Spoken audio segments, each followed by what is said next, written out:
Hello friends, কেমন আছো তোমরা সবাই? আশা করছি সবাই খুব ভালো আছো, সুস্থ আছো। আমিও খুব ভালো আছি। চলে এসেছি নতুন আর একটা ভিডিও নিয়ে। অনেক দিন শাড়ি ড্রাপিং ব্লগ দেওয়া হয়নি, তাই আজকে একটা নতুন শাড়ি দিয়ে শাড়ি ড্রাপিং ব্লগ করব বলে ভাবলাম আর শুরু করে দিয়েছি ব্লগটা করা। তোমরা জানোই, তোমাদের সাথে শেয়ার করেছি আমি চৈত্র সেলে বেশ অনেকগুলো শাড়ি কিনেছিলাম। বলেছিলাম সবকটা শাড়ি পরেই মানে শাড়ি ড্রাপিং ব্লগ আমি বানাবো, তবে সময়ের অভাবে করা হয় না। আর শাড়িগুলো যেহেতু প্যাক করে সব বক্স খাটের ভিতরে রেখে দিয়েছি, মনেও থাকে না। আসলে হাতের কাছে থাকলে জিনিসটা খেয়াল হয়, মনেও থাকে না। সো আজকে এসে ভাবছিলাম কি ভিডিও বানাই, কিছু টপিক বুঝতে পারছিলাম না। শেষে ভাবলাম যে চলো আজকে একটা শাড়ি ড্রাপিং ব্লগ করি, কারণ অনেক দিন কোনো শাড়ি ড্রাপিং ব্লগ কিন্তু দেওয়া হয়নি। সো চলো স্টার্ট করছি ভিডিওটা। শাড়ি আমি বের করে রেখে দিয়েছি, জাস্ট তোমাদেরকে দেখানো বাকি রয়েছে। সো এই যে দেখো, beautiful red model silk sari. এইটা হচ্ছে শাড়িটার ব্লাউজ পিস। এই যে প্রিন্টেড পার্টটা পুরোটা হচ্ছে ব্লাউজ পিস। ভাবলাম কাটবো, বাট থাক, আবার যদি বেশি কেটে ফেলি তাই জন্য এটা টেলারই কাটবে। সো শাড়িটার কোয়ালিটি হচ্ছে মডেল সিল্ক। দেখো ট্যাগ এখনো কাটা হয়নি। এই শাড়িটা আমি নিয়েছিলাম শরণ্যা বুটিক থেকে। সবই চৈত্র সেলের ডিসকাউন্টেড শাড়ি।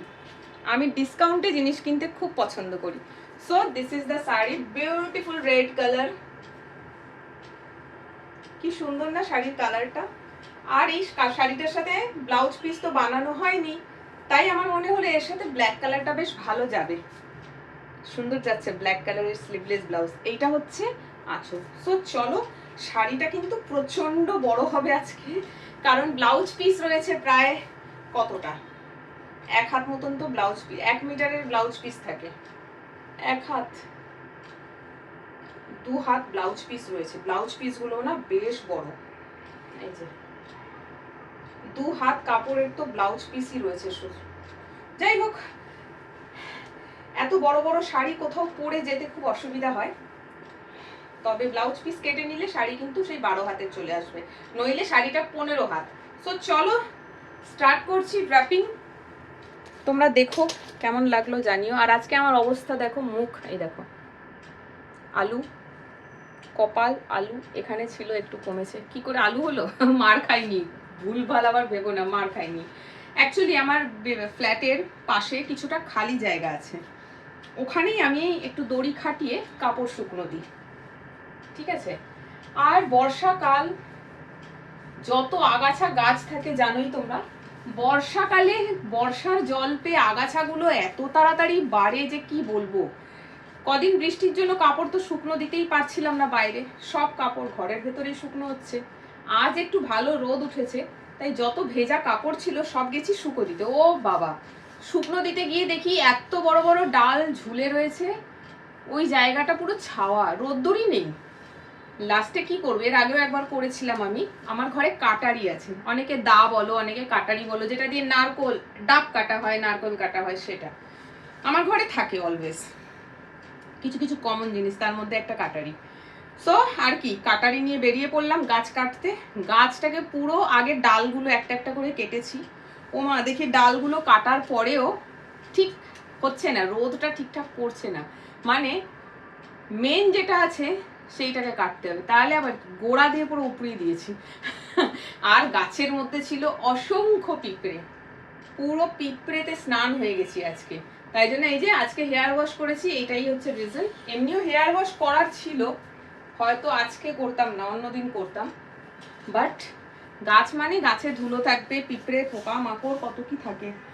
সো ওইটা করতে গিয়ে পিঁপড়েতে পুরো স্নান হয়েছি। আর কি, পিঁপড়ে কামড়ে দিয়েছে, কামড়ে মুখ আলু করে দিয়েছে আমার। ব্যাস চলো, গল্প করতে করতে শাড়িটা পরে ফেলেন। কি সুন্দর না শাড়িটা।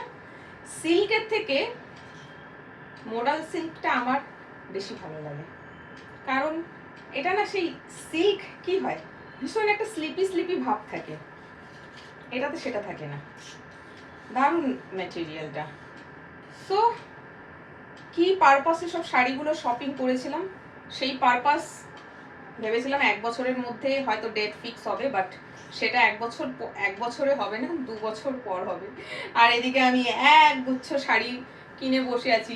আমি ভাবলাম শাড়িগুলো কিনে নিই, যদি ডেট ফিক্স হয় তখন, আমি যেহেতু শাড়ি পরি না, আমার কাছে তো ভালো শাড়ি নেই, আমি ভাবলাম এই রে চৈত্র সেলটা মিস করে দিলে শাড়ি সেই আমাকে কিনতে হবে, পরে কিনলে আমারই খরচ বেশি, তার থেকে বেটার আমি এখনই কিনে নিই। তারপরে দেখছি যে এই বছর নয়, 2 বছর পর 2028, ততদিনে আমার এই শাড়ি পুরনো হয়ে যাবে। যাই হোক, দেখো এটা হচ্ছে মডাল সিল্ক শাড়ি, খুব মানে লাইট ওয়েট, ইজিলি ক্যারি করা যায়, দারুণ। খুব একটা শাড়ি আমি বাইরে পরি না, পরার সুযোগ হয় না, কোথাও তো যাই না আসলে, তাই পরার সুযোগটাও হয় না। শাড়ি কেনা মানে আমার কাছে পয়সা ওয়েস্ট করা। তবে তাহলে তোমরা বলবে কিনেছো কেন, এবারে কোনো ফাংশন থাকলে সেখানে তো শাড়ি পরতেই হবে, তার জন্য তো শাড়ি কিনতেই হবে। হয়তো আমি বিয়ে বাড়িতে একদিন পরবো শাড়ি, বাট আমাকে একটা দামি শাড়ি কিনতেই হবে, কারণ আমার কাছে দামি শাড়ি একটাও নেই। আমার বেনারসিও নেই। বেনারসি ছাড়া একটা বিবাহিত মানুষকে ভাবা যায়, বিবাহিত মহিলাকে ভাবা যায়? বেনারসি নেই, ব্যাড লাক আমার, সত্যি আমার বেনারসি নেই। আমার বাপের বাড়িতেও আমাকে বেনারসি দেয়নি, ভেবেছিলাম শ্বশুর বাড়ি দিয়ে দেবে, সেও দেয়নি। সো আমি আজ অব্দি বেনারসি পরে আমাকে কেমন লাগছে আমি জানি না, তাই ঠিক করেছি যে ভাইয়ের বিয়ের সময় একটা বেনারসি কিনবো, তবে পিওর বেনারসি নয়, সেমির ওপরে বেনারসি কিনবো, কারণ ওই একদিন পরার জন্য 10,000 দিয়ে শাড়ি কে কেনে ভাই? পরে তো ওই শাড়িটা পুরো ওয়েস্টে হয়ে যাবে, মাত্র একদিন পরা হবে।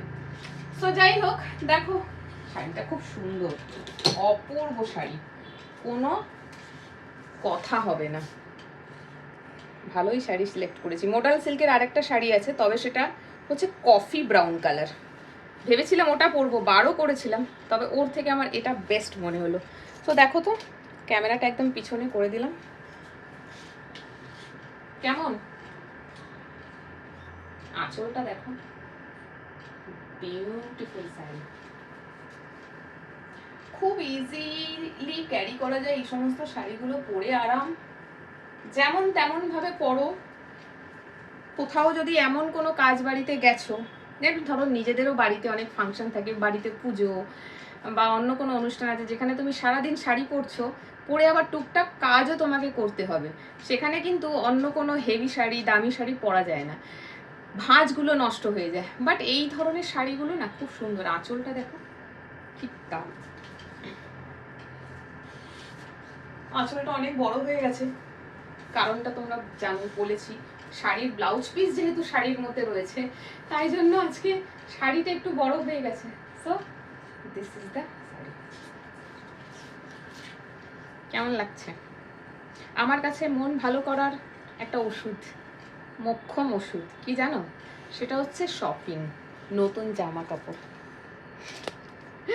অনেকবার হয়েছে মন খারাপ, স্পেশাল একটা মানুষের জন্য খুব মন খারাপ, কান্নাকাটি করছি, তারপরেও গেছি শপিং করতে, কারণ আমি চাইছি মনটা ভালো হোক, কারণ কষ্টটা শুধু আমি একাই পাই, কান্নাকাটি শুধু আমি একাই করি, না খেয়ে শুধু আমি একাই থাকি 4 দিন 3 দিন, আমার হ্যাবিট ছিল 3 দিন 4 দিন না খেয়ে শুধু চার জল খেয়ে থাকতাম, কি দিন গেছে আমার সেই সব।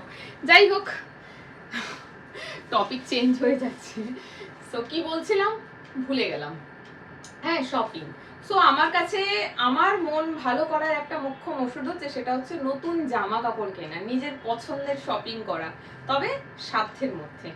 তো এই শাড়িগুলো তার মধ্যে একটা হতে পারে, কারণ ভিডিও বানাই, যেটা আমার একটা ভালো লাগা, সব থেকে বেশি ভালো লাগা সেটা হচ্ছে ছবি তোলা। দেখেছো হয়তো তোমরা যে আমি শাড়ি পরে বা বিভিন্ন কোথায় রেখেছি খুঁজে পাচ্ছি না, শাড়ি পরে বা বিভিন্ন কোন ড্রেস কিনে আমি ভিডিও করি, রিলস বানাই, ছবি তুলি প্রচুর। ছবি তোলাটা আমার কাছে একটা খুব ভালো লাগার জিনিস, আর মন খারাপ হলে শপিং, এগুলো তার মধ্যেই একটা। তো দেখো, sari draping blog complete with a beautiful model silk sari. আগে শাড়ি পরতে জানতাম না, তবে জানতাম, সময় লাগতো অনেকটা, তবে ইউটিউবে আসার পর দিয়ে শাড়ি ড্রাপিং ব্লগ করতে করতে আমি শাড়ি উইদিন 2 মিনিটস পরে ফেলি, তোমাদের সামনেই দেখলে তো। শাড়িটা ভিডিওটা হয়তো হয়ে যাবে 8-10 মিনিটের, তবে ঠিক ওই পার্টটা লক্ষ্য করে দেখো শাড়ি পরতে কতক্ষণ লেগেছে, 2 মিনিট, খুব বেশি, এর বেশি মনে হয় না হবে, যদি না মাঝখানে কথা বলে থাকি। তো সো বলো এবার শাড়িটা পরে আমাকে কেমন লাগছে। আশা করছি তোমাদেরও ভালো লাগবে, আমার তো বেশ ভালো লেগেছে শাড়িটা পরার পর। তবে এই শাড়িটাকে যদি একটু সুন্দর করে প্লিট করে পরা যায় না, এই একটা কাজ আমি পারি না, সেটা হচ্ছে প্লিট। সুন্দর করে এখানে প্লিট করে করে পরে না, ওই একটা কাজ আমি পারি না, আমার দিয়ে হয় না। অন্যকে করে দেবো হয়তো, বাট নিজের বেলা হয় না। সো যাই হোক, দেখো শাড়িটা এরকম করে পরলেও হবে, প্লিট না করলেও চলবে। হয়তো বাড়িতে কাজ করছো, শাড়িটা আঁচলটা এইভাবে রেখে দিয়ে এখানে পিন আপ করে দাও। যেহেতু শাড়িটায় চওড়া পাড় রয়েছে এখানেও আর এখানেও, তো পাড়টা এইভাবে যদি এখানে এইভাবে দেওয়া যায়, এটাও খুব সুন্দর লাগবে। আমার তো শাড়িটা বেশ পছন্দ হয়েছে, পরে তোমাদের সাথে ভিডিও শেয়ার করলাম। কেমন লাগলো ভিডিওটা, কেমন লাগলো কমেন্ট করে জানিও। আর এই শাড়িটা পরে আমায় কেমন লাগছে বা শাড়িটা কেমন হয়েছে সেটা কিন্তু কমেন্ট করে জানাতে ভুলো না। তোমরা অনেকেই আছো যারা এসে চুপি চুপি ভিডিও দেখো, একটা লাইকও করো না, একটা কমেন্টও করো না, আর সব থেকে বড় কথা হচ্ছে সাবস্ক্রাইবও করে না।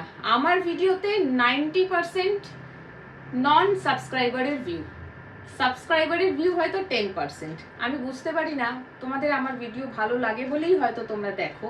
তো দেখো যখন, সাবস্ক্রাইব বাটনটা প্রেস করতে কি কষ্ট, পয়সা তো লাগে না। হ্যাঁ যদি হতো যে হ্যাঁ চ্যানেলটাকে সাবস্ক্রাইব করার জন্য পয়সা দিতে হচ্ছে, তাহলে মানা যেত যে হ্যাঁ চলো সাবস্ক্রাইব করতে গেলে পয়সা লাগছে, সাবস্ক্রাইব করবো না, ফ্রিতে ভিডিওগুলো দেখে যাব। বাট তা তো নয়, তোমরা একটু সাবস্ক্রাইব তো করতে পারো, বলো ভিডিওগুলো তো দেখছো। আমাদের একটু উৎসাহ বাড়ে, একটু ভালো লাগে যখন দেখি সাবস্ক্রাইবার বাড়ছে, তখন সত্যি বলছি উৎসাহ পাই, খুব ভালো লাগে। তাই রিকোয়েস্ট করছি যে নন সাবস্ক্রাইবাররা আমার ভিডিওটা দেখছো এখন, প্লিজ একটু সাবস্ক্রাইব করে দিও, পয়সা লাগে না, ফ্রি আছে। ওকে, সো চলো আজকের ভিডিওটা এখানেই শেষ করছি। ভিডিওটা কেমন লাগলো, শাড়িটা কেমন লাগলো, আর শাড়িটা পরে আমায় কেমন লাগছে কমেন্ট করে কিন্তু অবশ্যই জানিও। টাটা।